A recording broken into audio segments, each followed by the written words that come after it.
Kita buang sampah, ayo. Sampahnya mau dibuang ke mana? Ke tempat sampahnya. Dan kita bakar. Jangan dibakar. Kenapa? Nanti ada polusi udara. Kasihan tetangga-tetangga yang di sekitar. Terus gimana dong? Kita tanya ibu yuk. Yuk. Itu ada ibu. Ibu. Iya nak. Ibu, sampah ini mau dibuang kemana? Nah, sebelum kalian membuang sampahnya, kalian harus tahu mana yang sampah organik, anorganik, dan residu. Apa itu, Bu? Nah, kalian belum tahu apa itu sampah organik? Tahu. Oke, nanti kita pelajari dulu apa itu sampah organik, apa itu sampah anorganik, dan apa itu sampah residu. Ini salah satu sampah anorganik. Sama-sama belajar di kelas yuk. Yuk. Let's go! Let's go.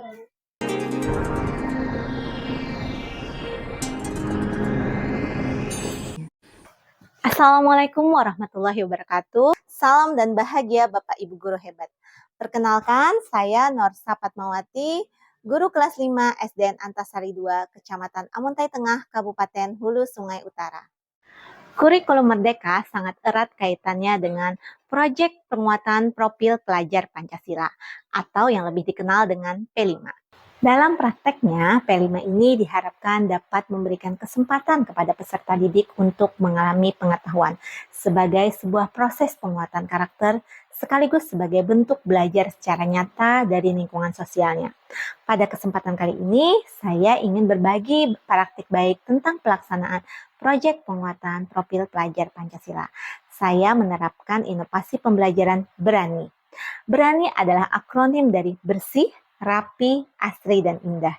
Berikut marilah kita lihat bersama-sama video pelaksanaan P5 di SDN Antasari 2. Sebelum memulai proyek, sekolah membentuk tim fasilitator yang berasal dari unsur guru untuk merancang dimensi, tema, serta alokasi waktu proyek. Penentuan tema proyek disesuaikan dengan isu yang lagi hangat di lingkungan sekolah.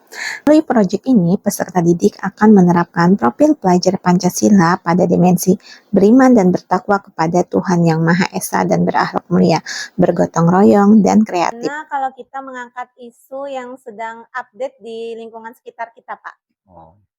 Kira-kira apa yang isu yang terbaru di lingkungan sekolah kita, Bu? Isu tentang pengelolaan sampah, Pak. Jadi akhir-akhir ini sering adanya polusi udara karena asap dari pembakaran sampah. Nah, dan anak-anak juga kebingungan tentang pengelolaan sampah ini. Internet saja, Pak. Karena sekarang ini sudah banyak tentang pengelolaan sampah di internet. Jadi anak-anak bisa meningkatkan kompetensi literasi digitalnya, Pak, siswa. Penyusunan model proyek dilakukan dengan mengacu pada panduan penyusunan proyek penguatan profil pelajar Pancasila.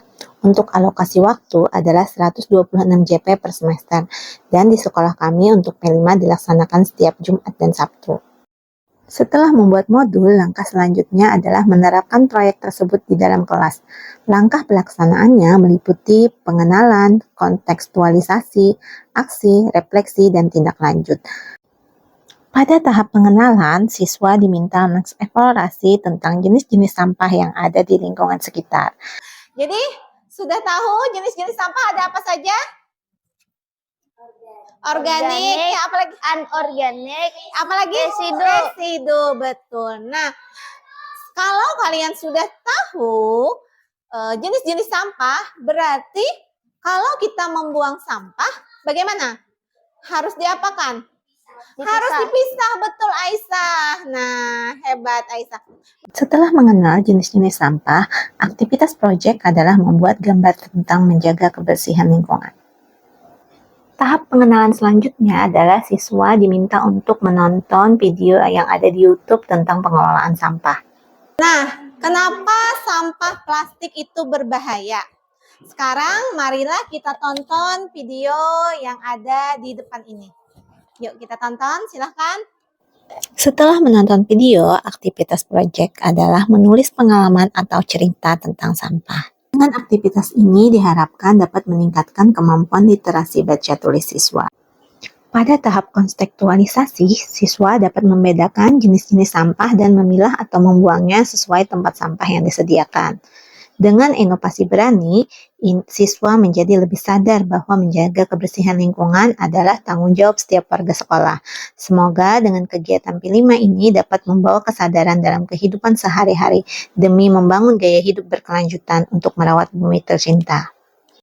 Kemudian menggali pemahaman murid dari aktivitas proyek pada tahap kontekstualisasi dengan cara mengisi LKPD dan siswa diminta untuk presentasi ke depan kelas. Pada tahap aksi, siswa merealisasikan ide kreatif yang telah disusun. Siswa memilah sampah dan mengumpulkan sampah yang dapat dimanfaatkan kembali seperti botol minum, kantong plastik, dan kertas. Sampah anorganik itu dimanfaatkan menjadi eco-brick. Eco-brick adalah sebutan untuk bata ramah lingkungan. Eco-brick dibuat menggunakan sampah botol plastik yang berisi sisa-sisa sampah plastik yang sudah tidak digunakan lagi, kemudian digunting kecil-kecil dan dimasukkan ke dalam botol. Pemanfaatan sampah plastik menjadi eco-brick selain untuk mencapai dimensi kreatif, juga dapat meningkatkan kemampuan literasi dan numerasi siswa. Numerasi, contohnya siswa belajar mengukur kapasitas sampah di setiap botol agar kuat dan seimbang dengan cara menimbang. Kemudian siswa menentukan berapa jumlah botol yang digunakan untuk pembuatan kursi dan meja agar tetap kokoh dan seimbang. Meja dan kursi yang dibuat divariasikan dengan hiasan dan bentuk yang sesuai dengan kreasi siswa. Dalam pembuatan ini, guru menjadi fasilitator bagi siswa agar produk yang dihasilkan sesuai dengan tingkat perkembangan, tujuan, dan tema yang dipilih. Langkah selanjutnya adalah saya mengajak murid untuk merencanakan bentuk perayaan proyek. Saya memberikan kesempatan pada mereka untuk berdiskusi menentukan bentuk kegiatannya. Memberikan pemantik berupa contoh kegiatan, misalkan presentasi hasil, kampanye, aksi nyata, membuat stand, dan sebagainya. Para siswa sepakat untuk memilih pameran hasil karya dan kampanye tentang sampah dan pentingnya menjaga kebersihan.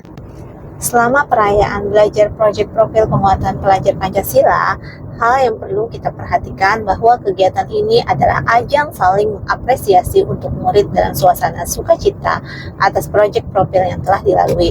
Oleh karena itu, fasilitator, guru, dan teman-teman yang lain tidak memberikan evaluasi dan memberikan penilaian pada saat itu. Kegiatan evaluasi bisa dilakukan pada kesempatan lainnya.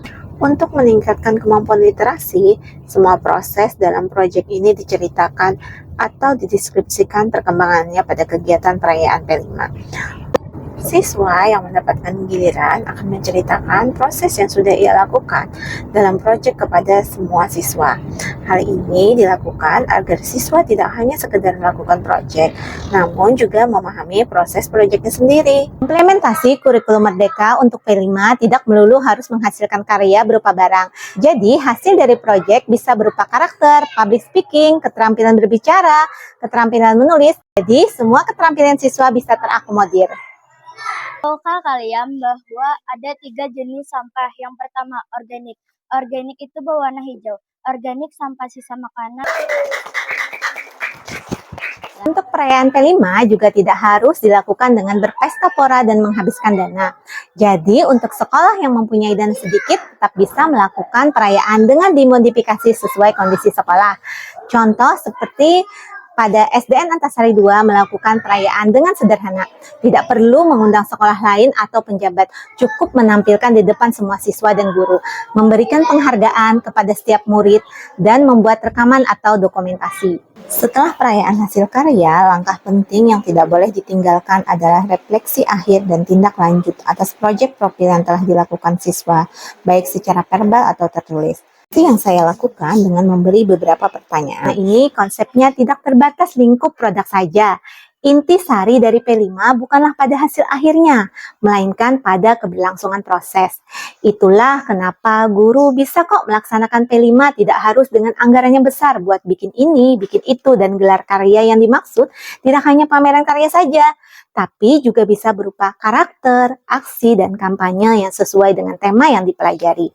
Jadi, sebagai guru, kita harus bisa mengenali karakteristik lingkungan sekitar dan mengembangkannya dalam topik yang menyasar pada rumusan kompetensi untuk setiap jenjangnya. Output yang nampak bisa kita lihat dari kemampuan berkomunikasi dan bekerja sama dalam kelompok serta karakter yang terbentuk. Terima kasih yang telah menonton video inovasi proyek penguatan profil pelajar Pancasila dari sekolah kami. Semoga menginspirasi. Wassalamualaikum warahmatullahi wabarakatuh.